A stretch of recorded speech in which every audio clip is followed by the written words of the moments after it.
Hello everyone and welcome back to the channel. I am Abe with MysticGenMara.com, a small town mystic from the middle of Idaho. And tonight I would like to basically unbox the last of the new oracle cards that I have. This one was a gift from a friend of mine, and I wasn't thinking, and I peeled off the plastic, which is not something I normally do, before going through the process. So we're going to go from there. But it's called the Queen of the Moon Oracle by Stacey DeMarco. It's guidance through lunar and seasonal energies. And my friend was telling me that she really did like this deck, and so that's why I have it. Because it's a little bit different from what she was showing me, and I got to look through her deck, and I will have to say the cards and the art is really nice. So, standard little book with it goes through all of the different the usual stuff. The books aren't that, to me they're not that important. But the back of the cards looks a lot like the lunar deck that we did recently. It's phases of the moon, so it's nice. At least you know which side's up and what side's down, which tends to be typical of oracle cards, not so much the tarot. But so let's start to flip through some of these. We have, well, number one is, the first one is the Void, which is very apropos, I think, for a number one card. We have the seventh card is the Waxing Crescent number 5. It's Nourishment. Whoops, there we go. And this is a very beautiful deck, but it's done almost surreal. So it's not like, oh, this is an exact replica of the moon. It's ties in some very interesting art with it. Waxing Gibbous 6, this is an action. We also have Waning Gibbous 6, and that's the Wisdom card, which I guess we could all use some more of that, especially in today's world, right? We have the Release card, which actually, it's the Waning Crescent 4. And I have to say that I really do like that picture on there, and the butterfly is flying out from her, going to the moon.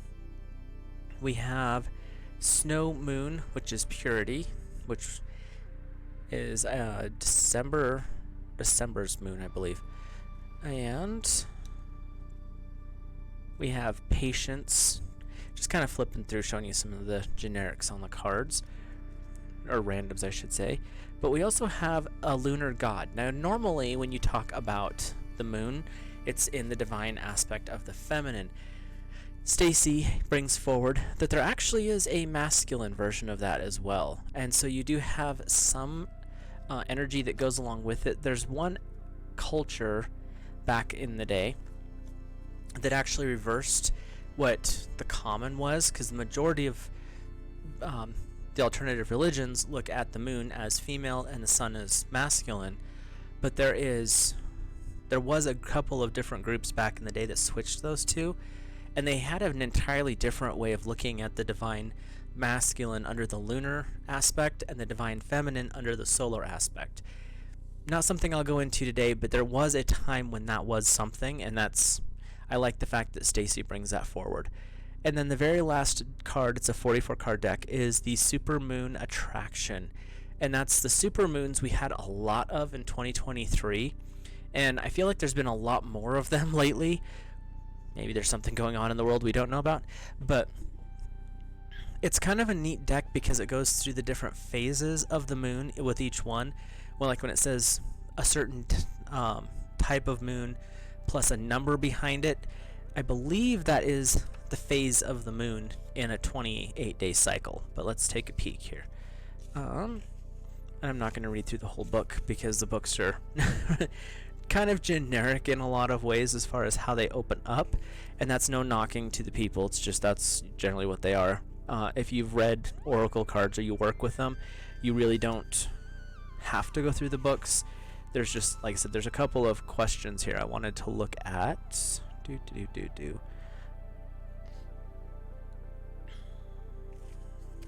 She, of course, gives her 1-card divination. There's a 3-card. There is a 4-card elemental spread, which those are always fun. There's a traditional 7-card spread, so it's like a day of the week spread. There is a lunar cycle spread, which is a very large spread, I will say. I mean, that's a lot of cards, this one on my pinky side here. I'm not sure if I would read that one very much, just because it's a significantly sized spread. Okay, here we go. Let's see. Tells you how she would dedicate her deck, which is pretty nice. And then we get into the cards themselves. This is interesting. She gives you the description of the card and the phase of the moon, like the number 1, the void, the dark moon, sorry, which is the void. And at the end, it gives you a companion stone or metal. So with the void, the number 1 card, you'd use the companion stone of jet. Jet is a lava-based stone, I believe. The new moon, number 2, would be Celestine. So the waxing crescent 1. This is what I was going to see, because I think that's the phase of the moon. She does not say what that is. But then waxing crescent 2, so it has to be the phase of the moon going through each of the days of the time period. So then the waxing crescent goes up through day 6. Then you start the first quarter moon. Then you go into waxing gibbous 1. So that's what it's for, is what day of the lunar cycle you're dealing with. So that's cool. But we'll go ahead and do as we've done in the past ones, a little sample reading here. So let's see, what messages does the Queen of the Moon Oracle have to offer us as a 3-card simple spread for the people watching the video. And like I said, these are very, very generic readings. That's whatever messages come in we're kind of new to these type of messages, or this deck, so we'll see how chatty this one is. And I will shortly, haven't decided exactly when, go over how I was taught and how I've adapted dedicating, lining, and tapping into cards. The way I do it takes a little bit longer, even for like an unboxing. I've had this deck for a little while, because I have a very specific system that I do, and with that system, I personally feel that my ability to tap into the deck is a little bit quicker. The time itself to get to that point is a little bit longer, but once you start using it, then it's like, oh, this clicks in pretty quick. So that's just, like I said, I'll go over that later. For this particular reading, we start off with the waning gibbous, so this moon is after the full moon. And the card says pleasure. So before I look in the book, I'll just give my opinion or my thoughts on it. The waning gibbous, this is the start of releasing, so this is still where you're enjoying things. You're kind of having that last, I don't want to use the last like fling. So you're almost ready to let go of that thing, but you're going to enjoy it one more time, a book, a game, clothing, whatever. You're going to wear it one more time before you release it. But you're getting to that point where it's like, this treated me really well, but it's time to let it go. And that's how I'm getting the impression on it. Let's see what she has in her book here. Are you taking life too intense or too seriously? The time has come to call in the pleasure of life. Seek lightheartedness at this time. Focus on what would make you happy. Schedule activities you find pleasurable. She then gives you an affirmation. I open myself to the pleasures of life, which that's pretty cool. And then we also have the companion stone is turquoise. And then she goes through some Egyptian lore. A big part of pleasure is letting go, that whole like giving over control for a moment feeling. And then she talks a little bit about the ancestral knowledge that goes along with it. And that's like our ancient ancestors knew the importance of pleasure in the forming of healthy mind, body, and spirit. There were good there were goddesses and gods dedicated to happiness and the pleasures of life, such as the Egyptian goddess Hathor. The temple of Hathor were joyful places of song and beauty. They were even small temples placed in her honor outside other deities' temples so that people could be in a happy and contented mental mood before entering the other temples to worship. So that's kind of a cool card to start with, is learning how to enjoy pleasure even when things, maybe that's what we miss in life, is we look at how negative stuff is and we're just not tapping into the fact that there's a lot of good still in the world. It's just we're bombarded with the not so great. So our second card is the Waxing Crescent number 1, Realization. This one feels like this is the gateway. You're at a point where things are starting to be revealed. This is saying that there is a time of awakening going on. Your eyes are being opened, that the wall that you thought was in front of you is actually just a little brick pillar, and if you step to one side you can see around it. That's what they're showing me with this one. And like, it's like that gateway concept of, I thought that this was the only way, but all of a sudden there's a door. Do I open it? Do I go through? That's that realization that there's more in life than what you originally thought.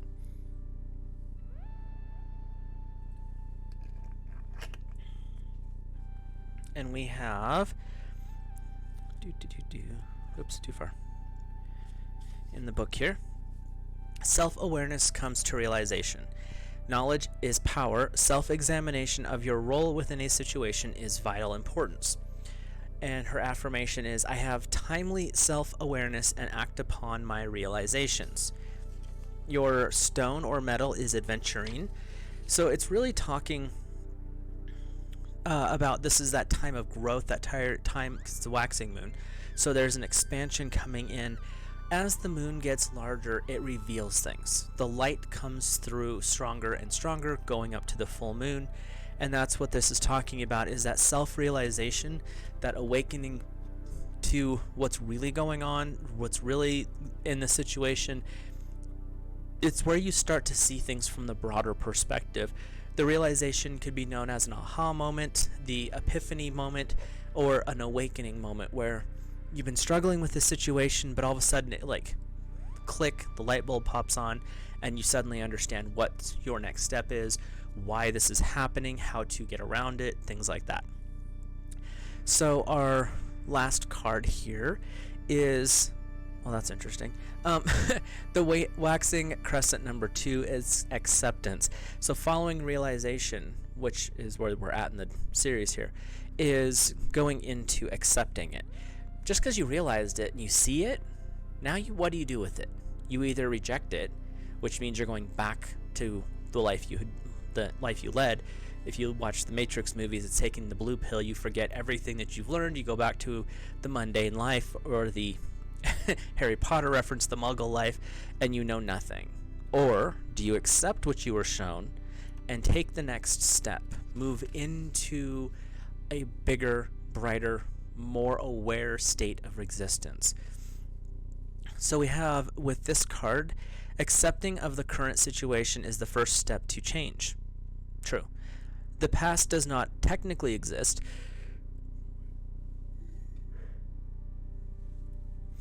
And the future hasn't happened yet. There's only this moment, the now. So your affirmation is, I accept where I am and who I am right now. And then your stone or metal with this is lepidolite. Not exactly sure what that stone looks like. She says, we examine our lives and engage in some truth-telling. We often are confronted with what really is. This realization is powerful, but often we reject truth if it is too hard for us to bear, or we are afraid of accepting something difficult. Each of us, or at some point, have dodged a blind spot and then had the illumination of what actually is confronting us.